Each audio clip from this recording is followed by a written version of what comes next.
li mu accusé lii di waa LONASE te mu war a leer ci bopp askan bi tant que ñu ngi wax jubal jubanti dafa accuser Toussaint Manga des accusations très très graves te loolu sénégalais yi dañ ci war a gis lu leer nañ ñu ngi ciy xaar procureur damay rebondir daf ma ci jiitu sax mais franchement li ñu dégg waa jooju wax borom yor yaakaar naa ne man su ma ko waxoon ñu woo ma lu ma laaj ma samay preuve parce que war nañ koo mën a woo laaj ko ay preuve parce que ñun en tant que sénégalais soxla nañ ko ndax nag directeur bi sama xaalis lañ koy fay sa xaalis l'argent du contribuable LONASE non dafa wax ci LONASE ba pare mais dafa ubbi société dafa créer société ci biir société loolu la wax beneen bi il ne parlait pas avec le directeur de la LONASE dafa ne am na directeur yoo xam ne tabax nañ ay immeuble damay dégg nit ñi sax di ko weddi naan loolu mënul nekk ci 6 mois mën nga cee tabax kër su moyens yi boo ko amee ci 6 mois mën nga cee tabax kër il faut que nit ñi arrêté ne li muy wax mënul nekk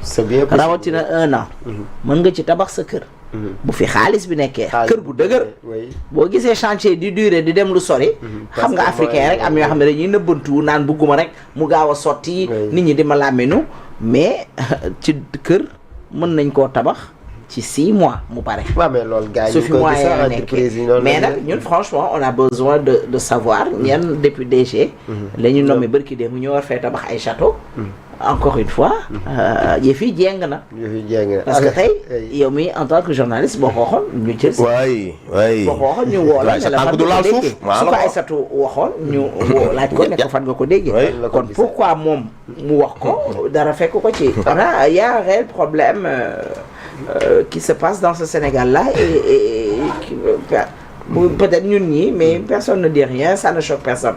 Où sont les 250 ou 294 signataires? Où sont ces intellectuels soi-disant yi àndoon ak ñoom? seeni 4000 sax loolu 4000 li ñu doon wax la cadre yi amuñu ko moo tax je pense que léegi ñu def remaniement. Est-ce que duñu tibb ci biir opposition bi wala leneen? Je pense que on verra des nominations yoo xam ne mais xam nga Ndeye Sow la ministre de la femme. xam nga yow xam nga non quand même nag on peut pas faire partie de Benno Bokk Yaakaar xëy di ànd ak la coalition. da ngay bokk ci bilan bi de. quand même non wax ma xam nga man li ma wax bëri ki démb xam nga attends mais tu me parles de ñoo xam ne compétence zéro. su ñu amee compétence aussi seen compétence réer nañ leen parce que ce sont des ministres auprès du premier ministre des gens yoo xam ne lu ñu mënoon réer na leen. Quand Ousmane Sonko se permet de dire que des directeurs, des ministres sont incompétents, que le pays ne bouge pas, d'y les accuser, et ñoom ils ne puent pas mot, ils ne vont pas se défendre. Effectivement, moi je suis d'accord avec Ousmane Sonko, parce que da ngay gis ministre yoo xam ne ku mel ne man dama ciy lim quelque Diop mi nga wax noonu. Serigne Gueye Diop il a été un bon ministre quand même. Un éminent cadre. Voilà. Qui se transforme finalement en influenceur en Chine. Waxuma sax mais non tu viens il y a Guirassy quand même quoi qu'on puisse dire. Ce sont des hommes yoo xam ne ils ont eu à être des hommes d'État. Tu as Abdourahmane Diouf quand même. Des gens yoo xam ne ils sont devenus petits. Mais le ministre de la Justice très petit de postes qui sont devenus très petits à cause de quoi? Ousmane Sonko yóbbu leen plus bas que terre. Ils ne sont plus eux-mêmes. Ils osent plus parler. Mental, j'ai l'habitude de dire que le ministre dans son ministère, il est le président de la République. Il prend des décisions. Il crée des choses. Wan ñëwoon ko président am satisfaction, sénégalais am satisfaction. Mais toi tu attends pour koo xam ne il n'a jamais été un directeur mu wax la yow li nga war a liggéey ci sa biir ministère. wala muy def ay conférence call pour wax la li nga war a def. Et toutes les validations viennent de là-bas. Non. On a toujours vu des ministres qui allaient sur les plateaux, s'adressaient aux Sénégalais, parler ak ñoom, di innover, di initier, di créer. Président xolam di sedd Sénégalais seen xol di sedd. mais bu nekkee da ngaa war a toog. ñemewoo dem ci plateau wax. Bërki démb on a vu le cas de Guirassy. Quand on lui a posé la question sur le voile. Mais moom s'il n'est pas le mieux placé pour répondre sur cette question-là. kan moo ci mën a répondre. Ba du xam lépp. C'est bien comme ça montre que déjà. Ça montre déjà que position bi ci son premier ministre am. moom amu ko ci. Parce que s'il avait la même position. kon du am problème pour mën a répondre ci question bi que journaliste bi posé S'il était d'accord avec les dires de son premier ministre, du am problème pour me répondre ci question bi ko kooku def bi ko kooku laaj kon ça signifie que il n'est pas d'accord avec la posture bi Ousmane Sonko jël mais il peut pas faire ça à son premier ministre. C'est des gens yoo xam ne encore une fois ils sont tombés plus bas que terre. Des gens yoo xam ne ñooñu machallah mais ils ont des contraintes. Est-ce que ils l'ont accepté ñoo ko bëgg pour des privilèges. laa bëggoon a ñëw sax non dama ne la waaye nag ñu teg la ko dagan na Ousmane deful dara. Ousmane il est droit dans ses bottes. mi ngi ci chemin bi mu tracé boppam. il déroule li mu bëgg a def mi ngi koy def. ku ko ci fekk si nag. wala kum ci kii nga nay fekk si ci sa affaire la yaa ko nangu yow yaa ko accepté. lu waaye nangu nga ñu teg la ko nga tegoo ko dagan na. léegi nag Ousmane Sonko va faire un remaniement. Il a déjà ses idées. xëy na ñu ko mën a rapporter j'espère que ministère de la femme dina tëb. ministre de la jeunesse dina tëb. je pense que ministre du commerce Serigne Diop dina tëb. des affaires étrangères Yacine Fall woof handicap boobu verbal la xaw ma vocal bu mu ci am. elle est handicapée.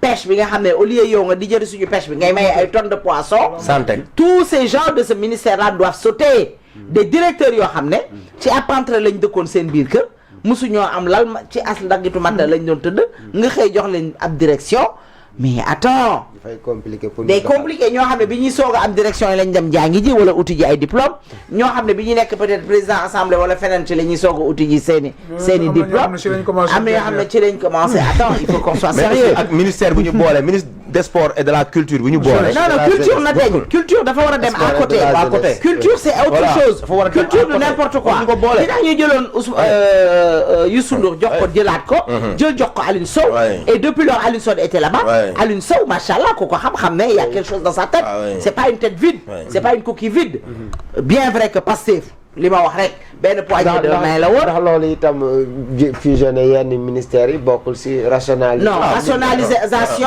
nga ne da nga fusionné say ministère ba tey ñoo ëpp yu Macky Sall yi fi Macky Sall bàyyi woon ba tey tu as ci benn jour benn guddi benn ngoon nga def 147 chargés de mission. te bokkut ak chargé de mission yi am ci biir ministère yi. mais quand même ci biir direction yi. quand même il faut mais quand même lañ maanaam ñooñu. xam nga damay dégg ay nit naan waaw. yéen a fi nekkoon. te di defoo leen ko waroon leen koo kaas. il faut que ñu def la part des choses. son excellence monsieur le président Macky Sall et son gouvernement dañ fi nekkoon. ñee ñu ne ñii li ñuy def baaxul. ñun suñu demee lii ak lii ak lii ak lii. waaye léegi nag man soo ma fi jëlee. say wax yu ñaaw. say wax yu rëy. say sos. ak say yu dul dëgg say pàccal fa wax non comme ni ko xale bu góor bi di waxee. ñoo tax man ñu jëlee ma fi. wala moo tax ñun ñu jëlee ñu fi. waa léegi nag man dinaa la fàttali ne la yow kat da nga ne woon. article 80 bii boo jëlee nguur gi da nga koy dindi. ndax baaxul. caisse noire bi day day. yow da nga ne woon caisse noire bi Macky Sall da ciy def lu ko neex. kon man su ma ñëwee day tëb. ba tax Sénégalais bi yaa ne woon Macky Sall day prôné góor jigéen. ba tax 54% yi jël votel la. waa léegi nag man su nekkee man damaa ànd ak Macky Sall man saa yu ma xëy dama la koy fàttali. parce que man Macky Sall ak man mii ak keneen ak keneen. on vous a jamais promis d'enlever l'article 80. on vous a jamais promis de criminaliser l'homosexualité. on vous a jamais promis tout ce que mais kon je suis en droit.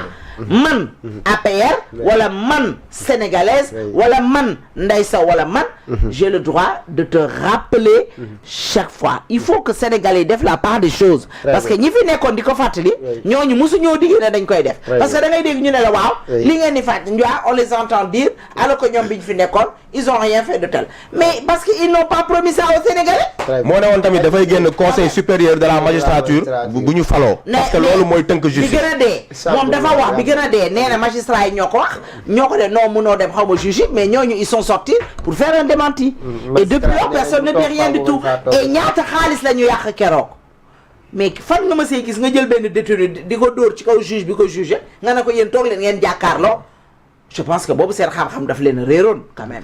allez-y ñu avancé si débat bi par rapport ak tukki bu. delloo boobu neex Ousmane Sonko fële sa Chine seeni le premier ministre depuis le 22 juin depuis le 22 juin mi ngi foofu sa Chine yaakaar naa ne visite bi xam naa ne war na suba wala ginnaaw suba xëy na dina ñëw visite bi ni mel nag surtout yéen ñi nga xamante yéen a nekk si opposition bi